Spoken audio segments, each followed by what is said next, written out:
Olá, nós estamos no ar com o Primavera Saúde. Hoje nós vamos falar um pouquinho de educação. Nós vamos falar de um transtorno que muitas pessoas ainda têm certos tabus ou até não entendem exatamente o que acontece, na gente para desenvolver essa situação, que é a dislexia. Para isso eu recebo no estúdio a psicopedagoga Rosângela D'Agostin. Seja bem-vinda. Obrigada, Débora. Bom, a dislexia ainda a gente até conversava fora do ar, né, Rosângela, que muitas vezes ainda se usa de forma, eu diria, pejorativa, talvez, né? Alguém quando erra algo, escreve algo errado, ele tem dislexia, como forma de brincadeira. Mas é algo sério na realidade, né? Isso é algo sério que tem tratamento, deve ter um acompanhamento realmente, né? Não é por brincadeira, não. Sim, com certeza. As pessoas até brincam dessa maneira, né? De que a pessoa tem dislexia, é um disléxico. Brincam porque a dislexia ela tem a ver com a aprendizagem da leitura e da escrita, né?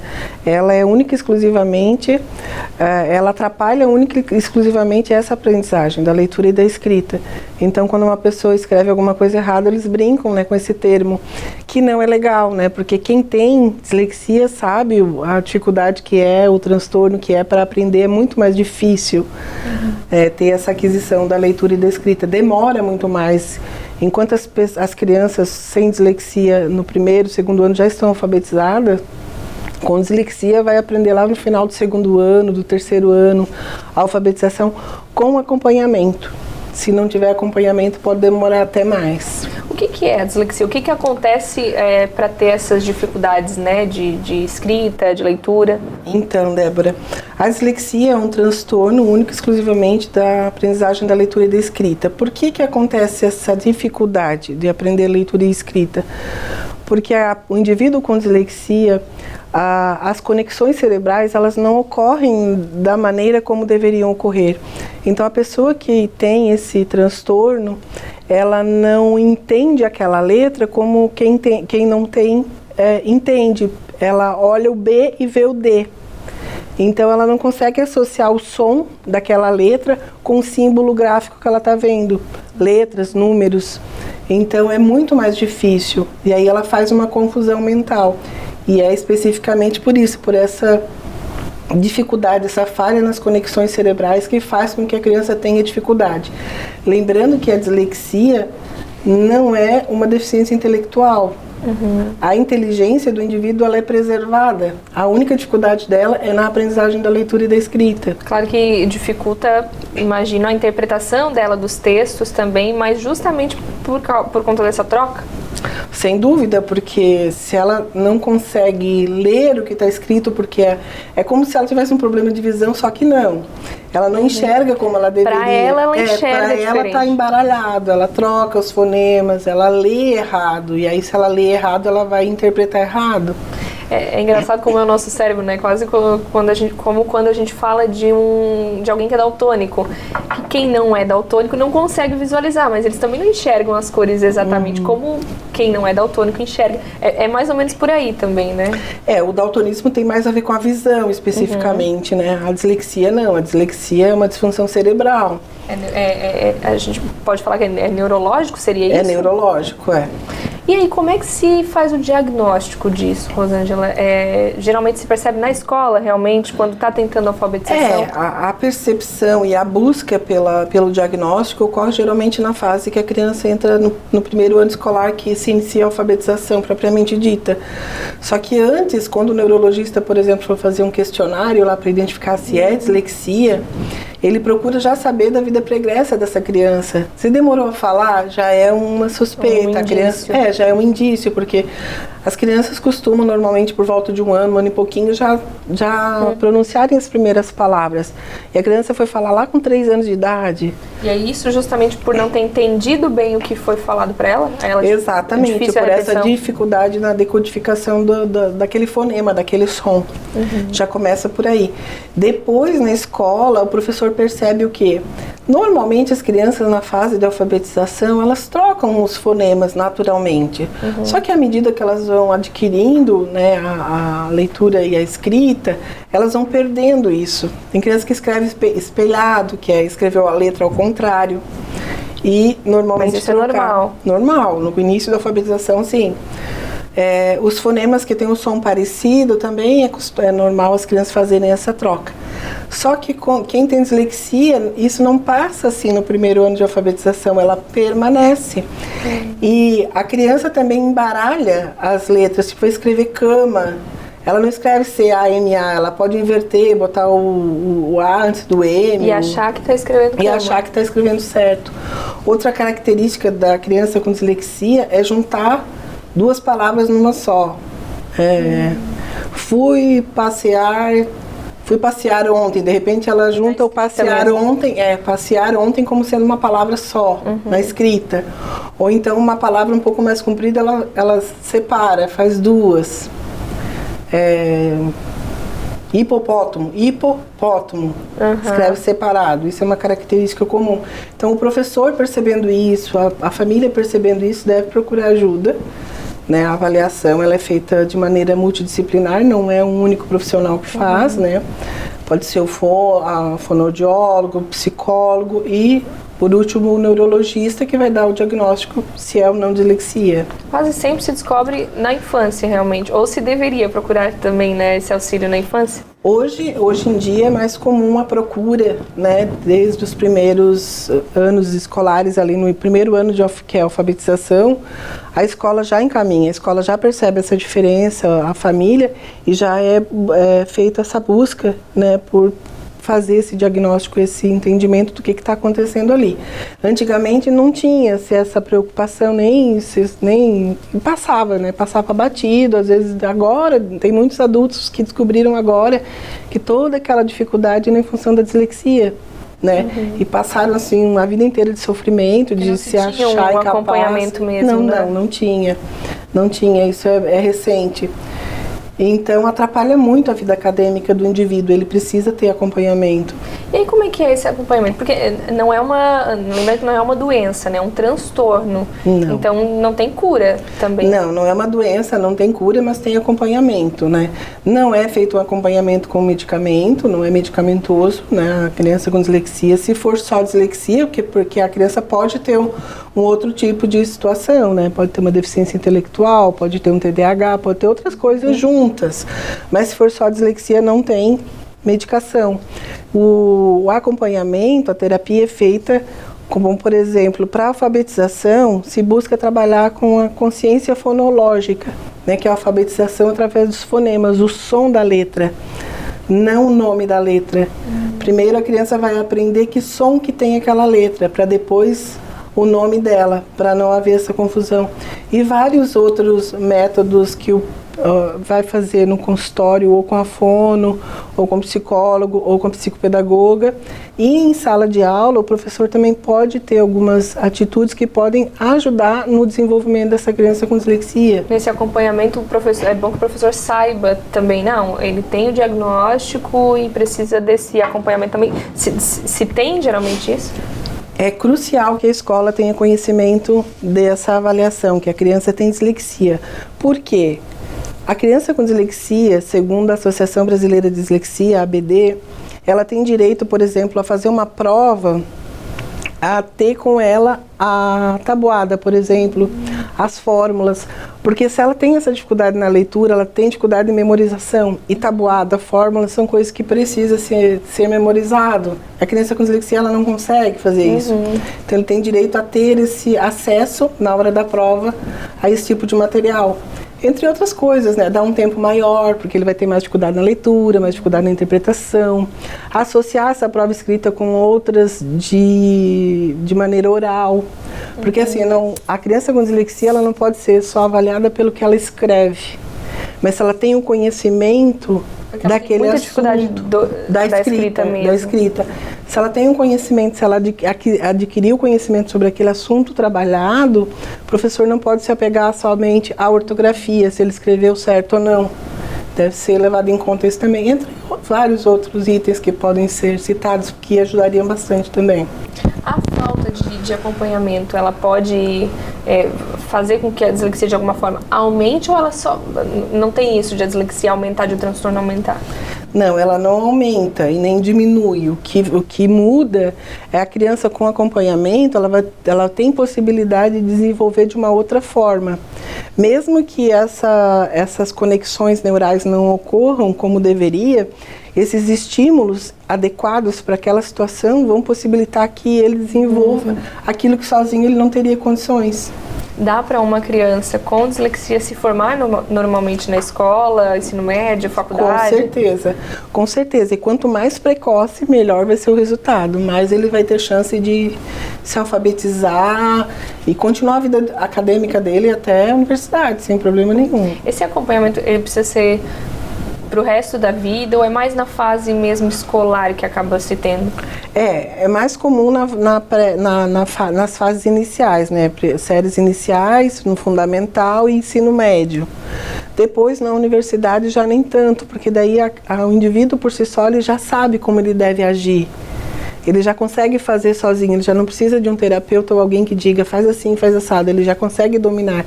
Ele sabe que daquele jeito tradicional ele não vai dar conta, mas que daquele outro jeito ele consegue, então ele já faz isso sozinho. Então geralmente é mais na infância mesmo.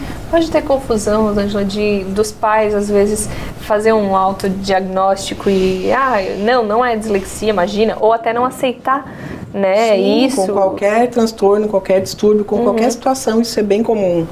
Tanto para um lado quanto para o outro. Tanto para o lado de não é nada, imagina. De nem levar, nem procurar fazer o diagnóstico. Ele está no tempo dele, daqui a pouco ele consegue. E aí não dá muita bola. Ou do outro lado também, né, de não aceitar, né, que a criança tem dislexia. E buscar tratamento, buscar acompanhamento também. Os dois lados acontecem. Hoje isso está mais tranquilo? Assim, as pessoas procuram mais ou ainda tem muita essa dificuldade? Sentes também até de conversa no consultório? Não, acho que com relação à dislexia, porque a dislexia ela dificulta apenas a aprendizagem da leitura e da escrita. Ele não afeta a inteligência, né? Então as famílias aceitam muito melhor isso, até porque sabem, já está bem esclarecido que se tiver um acompanhamento a criança vai poder produzir normalmente. Há uma certa restrição ainda com relação à deficiência intelectual, por exemplo, que já afeta a inteligência, aí é mais difícil dos pais aceitarem. O autismo, alguma outra situação assim. Bom, Rosângela, a gente vai fazer uma pausa rapidinho, a gente volta depois do intervalo falando mais hoje sobre dislexia.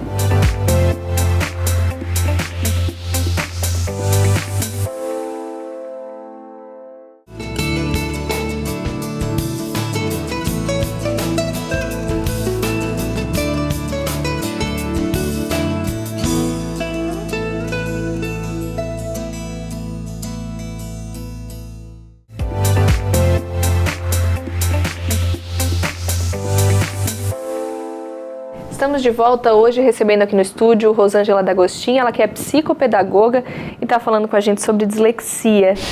Bom, no primeiro bloco tu havias falado, né, que para crianças que receberam esse diagnóstico, passaram por todo o acompanhamento, conseguiram passar também das fases aí na vida escolar, na vida adulta talvez não precisem, né, desse acompanhamento, justamente porque conseguiram encontrar mecanismos de lidar com a própria dislexia. Exatamente, aquele indivíduo que na infância recebeu todo esse acompanhamento, né, nas séries iniciais, no ensino fundamental ou até no ensino médio às vezes, quando chegar na faculdade, por exemplo, nem sempre ele precisa desse acompanhamento tão próximo assim, né?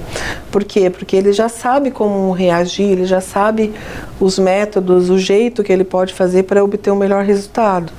No caso da faculdade, as instituições, enfim, apenas deveriam se adaptar nas formas de avaliação também, né? Independente da fase acadêmica que o indivíduo se encontra, é de fundamental importância que essa instituição ela tenha conhecimento de que aquele indivíduo tem dislexia, né? Precisa ter um documento do neurologista, um laudo, diagnosticando a dislexia naquela pessoa. Por quê? Porque ele tem direitos, né, que tanto as instituições escolares, tanto no ensino fundamental, médio ou no ensino superior, de trabalhar com esse indivíduo de uma maneira diferenciada em alguns aspectos, né, fazer prova oral, tem algumas coisas que podem ser feitas para estar auxiliando esse indivíduo na evolução dele acadêmica, né? Que ele não fique estagnado e que ele também não fique desanimado, né? De achar que não consegue.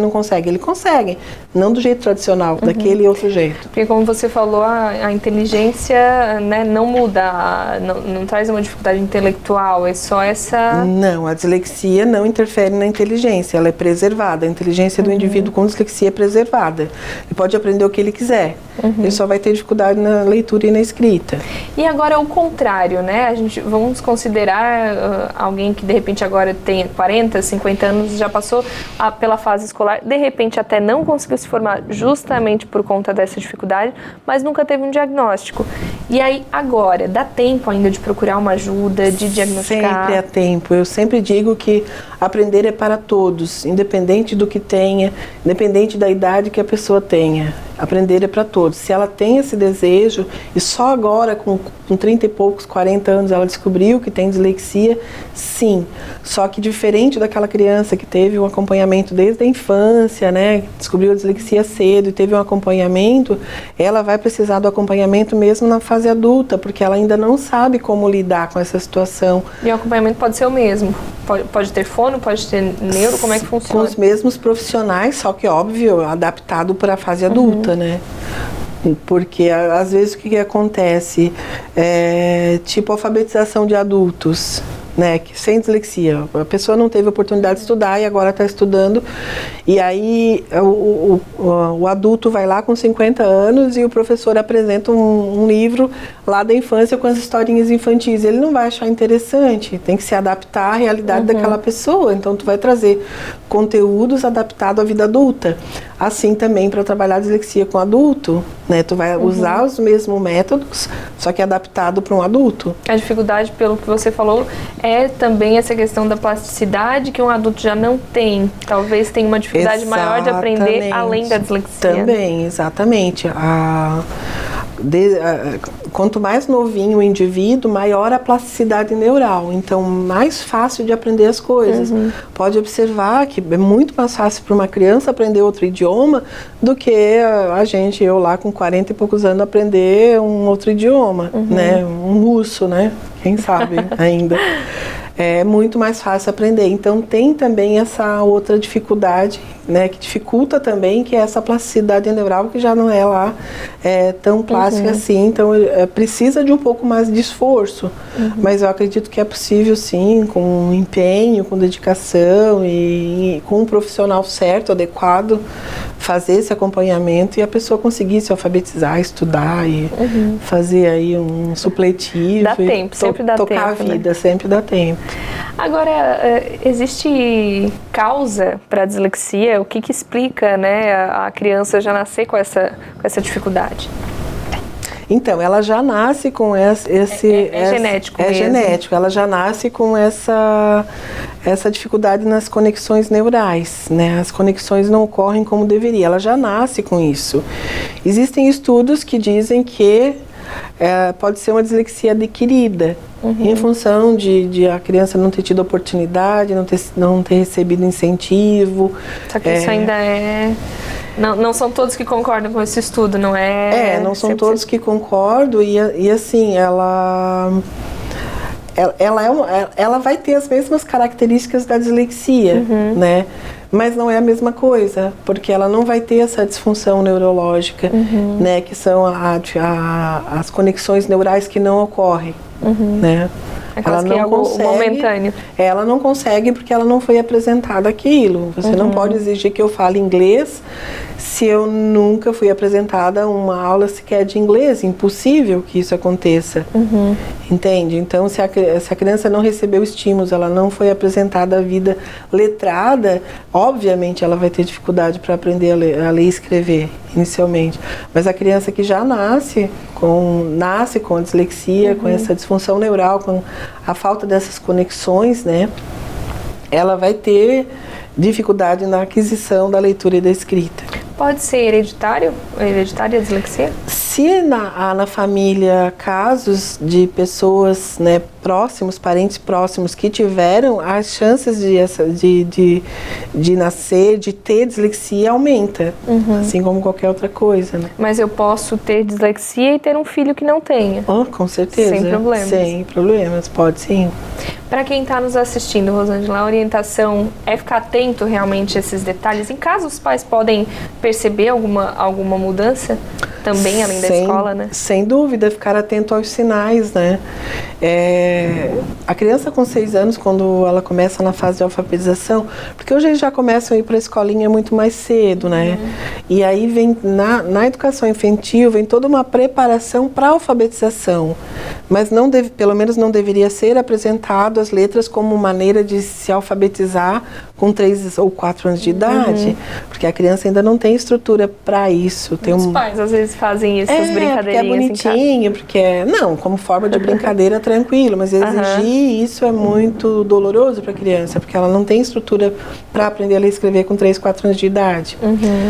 Então tem um monte de coisa que tem que ser trabalhado antes disso, né, antes da alfabetização. Mas ali com 6 anos, quando começa na escola o início da alfabetização de fato, e que chegou no final do primeiro ano, às vezes antes mesmo, o professor já vai levantar essa hipótese, né? Olha, pai, olha, mãe, o teu filho, ele troca as letras, a gente mostra, mas fala que é o V, ele entende que é o F, troca muito as letras, não consegue acompanhar, ele olha para a letra A, tu fala que é a letra A, daqui a pouco ele não sabe mais que é a letra A. Então, esses sinais já é interessante que os pais procurem um profissional, né? Ou um fonoaudiólogo, uma psicopedagoga, para fazer essa triagem e identificar se tem outras características que levam a pensar na hipótese de dislexia. E o quanto antes procurar profissionais, fazer esse acompanhamento melhor para a criança também no desempenho dela escolar. Sem dúvida, sem dúvida. Quanto mais precoce for o diagnóstico da dislexia, muito melhor vai ser o rendimento acadêmico dela para toda a vida. É muito alto o número de pessoas com dislexia? Tem esse dado? Segundo a Associação Brasileira de Dislexia, a ABD, o número gira em torno de 3 a 7% da população brasileira. Parece pouco, mas é bastante coisa. Isso são dados para aqueles casos diagnosticados, né? Que tem lá o papelzinho, o neuro deu o laudo e tal. E a gente sabe que existem muitos casos também que não recebem, né, o diagnóstico. Que talvez assistindo a entrevista agora pensem, poxa, eu tinha essa dificuldade, né? Muita gente vai se identificar, né? Olha, eu era assim, então... Talvez abandonaram até a escola e tudo mais, Exato. Porque anos atrás era... Sim, a pessoa não consegue, né? Não se acha capaz, acha que não vai dar conta, porque... Enfim, acaba tendo uma baixa autoestima e acaba desistindo da escola. E você que acompanha também, né, as crianças, é gostoso quando você sente essa mudança escolar? Porque acredito que seja bom para a criança também, né? Se sentir inserida e sentir que está conseguindo aprender. Porque ela deve se sentir um pouco excluída também, por não entender o mesmo que um colega de sala está entendendo. Sem dúvida, a dislexia, assim como outros transtornos e outros distúrbios, são causas de depressão, de baixa autoestima, de coisas até mais graves, né, de suicídio e tal, por a pessoa não se achar capaz e não receber esse apoio. Né? Por exemplo, em casa é importantíssimo que os pais entendam essa dificuldade, que essa criança precisa de um pouco mais de tempo e paciência, e não porque ela é preguiçosa ou porque ela não quer, né? Ela não quer fazer porque ela não está com preguiça, não, é porque ela não dá conta, então tem que ter paciência. Bom, Rosângela, a gente vai chegando ao fim da nossa entrevista. Para o pessoal que está em casa, conhece alguém, né? Tenha, como você falou, paciência, acompanhe também, dê o apoio que for necessário. Sinais, né? Com certeza. E até para quem é adulto já e já passou por esse processo e talvez se encontrou em algum desses sinais que a gente falou, né? Se encaixou ele em alguma parte da sua vida, procure também um profissional, né? Que ainda dá tempo, como você falou, sempre é tempo. Sem dúvida, sempre há tempo. Aprender é para todos e em qualquer fase da vida, né? Criança, adolescente, adulto, nunca desista, né? Sempre há uma solução. Procure ajuda. Com certeza. Rosângela, obrigada pela sua presença. A gente vai trazer ela mais vezes aqui. Tem muito assunto aí que ela também trata no consultório, que tem muito para contar pra gente. Com certeza ela vai voltar aqui. Obrigada pela sua presença. Obrigada, eu que agradeço a oportunidade. Bom, gente, o Primavera Saúde vai ficando por aqui. A gente volta na semana que vem falando mais de saúde, bem-estar e qualidade de vida aqui na TV Primavera. Até lá!